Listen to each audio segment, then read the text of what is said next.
Hello everyone, good morning, welcome to the new blog. নতুন একটা ভিডিওতে তোমাদের সবাইকে ওয়েলকাম। তো আজকে সকালবেলা ঘুম ভেঙেছে তখন 7:30 বাজে। আজকে রান্নাবান্নার ছুটি, শুধু সকালবেলা টিফিন করব। কোথায় যাব না যাব, কি করব না করব, চলো তোমাদের সাথে পুরো ভিডিওটা শেয়ার করছি। তোমরা দেখতে থাকো, আশা করি তোমাদের ভালো লাগবে। আর কেন রান্না বন্ধ আজকে বাড়িতে সেটাও জানতে পারবে।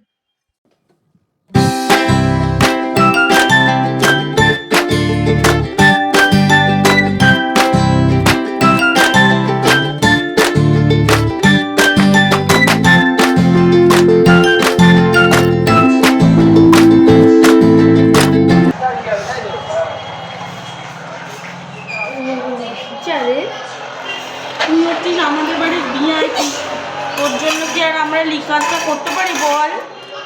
আমরা গরিব। দেখ ওইটাতে দিয়ে, ওইটাতে না, তোর আবার বড় বড় ব্যাপার, বড় কাপ, বড় সব, তোর জন্য একবারে মাপ নিয়ে সেটা চাপ করছি যাতে তোরই হয়। যা নিয়ে চলে যা, বিদায় হ।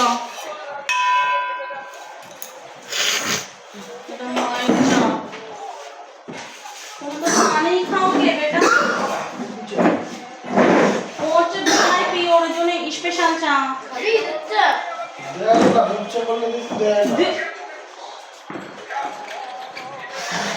সেদিনকে কি বললে? আমার গলা জ্বালা করে বললো না সেদিনকে? ওই তোমার এই কিসের মধ্যে তুমিও খাবে তো?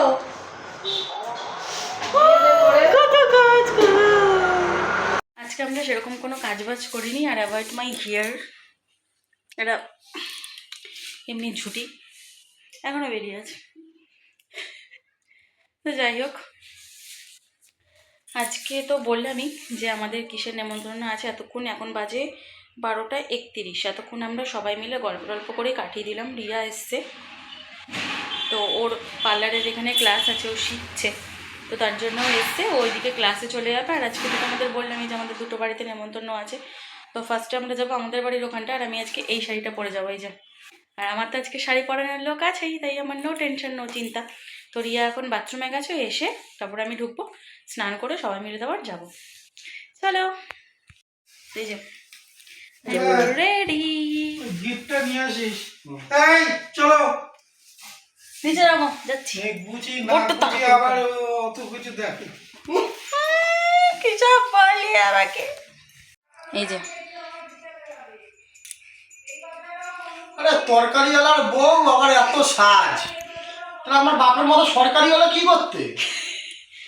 তখন আমি আকাশে উঠতাম মেরে মেরে মেরে মেরে মেরে করে অনেকদিন। আমরা এখন চলে এসেছি যেই বাড়িটাতে আমাদের প্রথমে নেমন্তন্ন ছিল, আমাদের বাপের বাড়ির কাছে আমার, সেইখানে চলে এসেছি ওই দাদাভাইদের বাড়িতে। আর ওখানেই জানো তো আমার পিসা বাড়ি, এটা হচ্ছে আমার পিসা বাড়ি, যেখানে আমার পিসা মানে পিসে মশাই আর কি, উনি মারা গেছেন। তো আমার পিসি এখন এই বাড়িতে থাকে না।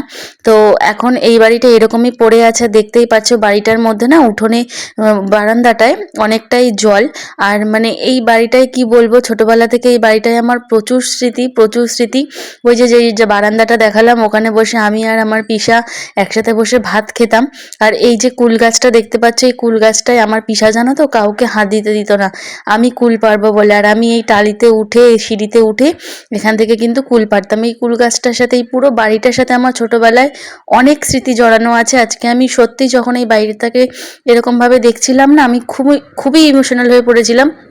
এই যে তুলসী গাছটা, এই তুলসী গাছটা আমার পিসা খুব যত্ন করতে, জানো তো। প্রত্যেক বছর তুলসী গাছটা আমার পিসা একটা ছোট্ট লাগাতো, আর এরকম কিন্তু ঝাঁকড়া হয়ে এরকমই কিন্তু তুলসী গাছটা হতো। এই যে কুয়োটাই, কুয়ো থেকে আমি পিসাকে জল তুলে দিতাম। তো আজকে এই সমস্ত কিছু এত মানে ভীষণভাবে মনে পড়ছিল না, মানে কিছু বলার নেই আমার। মানে আমি কেঁদে ফেলেছিলাম এইরকমভাবে, দেখতেই পাচ্ছ আমার চোখ মুখ।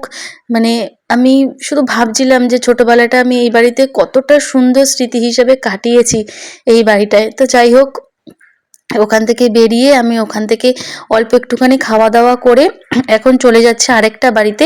আমার এক ননদের শাশুড়ি মারা গেছেন, তো এখন যাচ্ছি সেইখানে, বাবা মা তো আগেই চলে গেছে।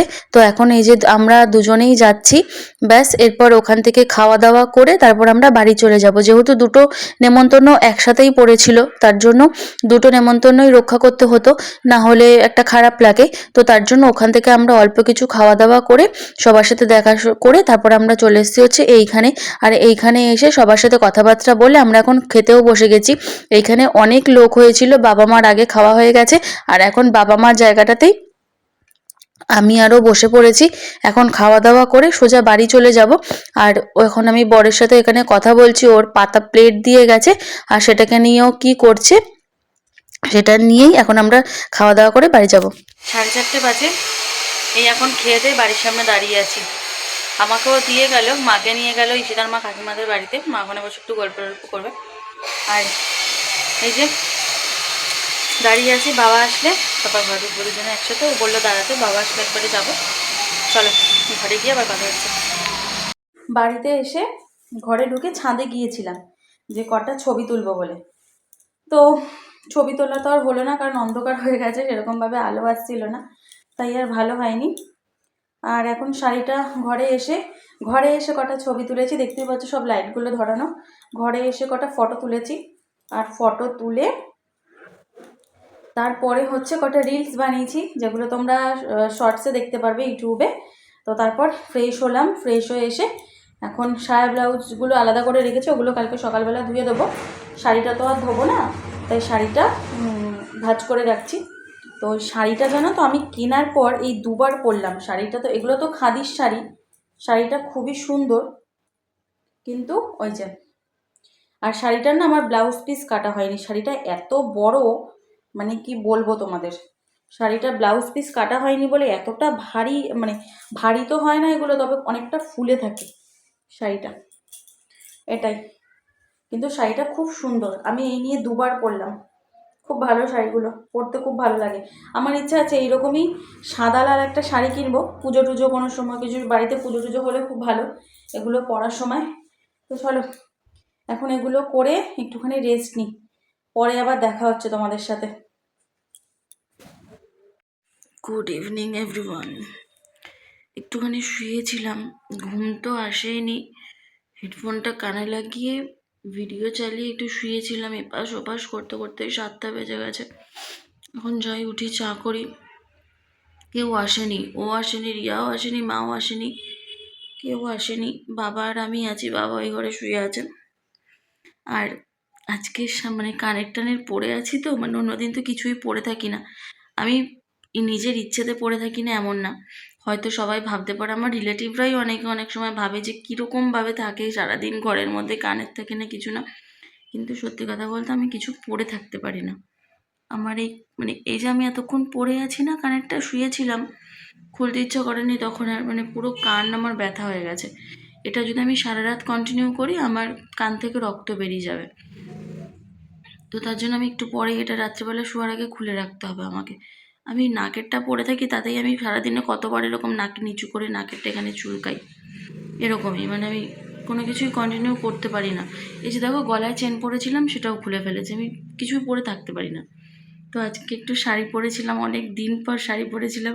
আমার বর নিজে থেকে আজকে আমাকে বলেছে তোমাকে আজকে খুব ভালো লাগছে, বেরোনোর সময় বলছে যে তুমি আজকে শাড়ি পরেছো, অনেক দিন পর তোমাকে আজকে খুব সুন্দর লাগছে দেখতে। যাই হোক, বরের মুখ থেকে প্রশংসা শোনা মানে তো আলাদাই ব্যাপার। চলো অনেকক্ষণ বকে নিলাম, সন্ধ্যাবেলা আবার উঠি, গিয়ে চা করি।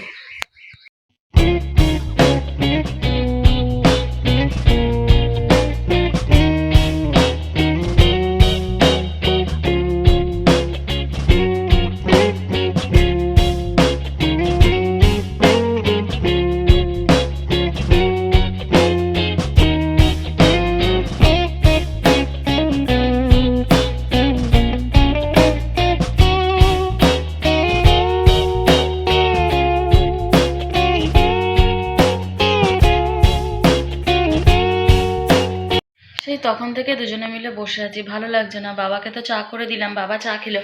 এখন 8:30টার মতন বাজে, এখনো কেউ আসেনি। ওরা দুজন কোথায় গেছে বললো, মাও এখনো আসেনি। বাবাই মাত্র জাস্ট গেল মাকে আনতে। আর আজকে রাত্রেবেলা না তেমন কিছু খেতে ইচ্ছে করছে না। আমি তো, বাবা আমাকে জিজ্ঞেস করছিল যে কি রান্না হবে, তো আমি তো বললাম যে আলু সিদ্ধ, কুমড়ো সিদ্ধ, ডিম সিদ্ধ, ভাত করব। এবার দেখি মা আসুক কি বলে। এটাই তো ইচ্ছা, আর কিছু খেতে ইচ্ছা করছে না প্রচণ্ড। আর এখন আমি বসে বসে পায়ের নখগুলো কাটলাম, কারণ নখগুলো একটু বড় বড় হয়ে গেছিলো। হাতে তো নখ নেই, এই যে একদমই ছোট ছোট। বিয়ের আগে আমার প্রচুর ইচ্ছে ছিল জানো তো, বিয়ের আগে মানে আমার নখ নিয়ে প্রচণ্ডই একটা, মানে কি বলবো, মানে বললে বিশ্বাস করবে না, একটু যদি নখ ভাঙতো আমি কান্নাকাটি করতাম। আর এখন জামা কাপড় কাচতে, বাসন মাজতে, সব কিছু করতে করতে আর নখ রাখা হয় না। এরপর তো একটা বেবি হলে তখন যে আমার কি হবে, তখন তো মানে এইটুকু নখও মনে হয় আর থাকবে না। এখনই যে অবস্থা, মানে আমার বরের হাতের নখ আমি তোমাদের একদিনকে দেখাবো। ওর হাতের নখগুলো কি সুন্দর সুন্দর শেপ করা, আর আমার হাতেরগুলো দেখো মানে একদম ছোট ছোট। বিয়ে বাড়িতে যে একটু নখগুলো বড় করবো, একটু নেল পলিশ করবো, সেটাও না। আর এই ছোট নখে আমার একদমই নেল পলিশ করতে ইচ্ছে করে না। দেখা যাক, তাও বিয়ে বাড়ি বলে কথা, একটু তো পড়তেই হবে। চলো এখন যাই, গিয়ে আবার বসে বসে সিরিয়াল দেখি এখন একা একা।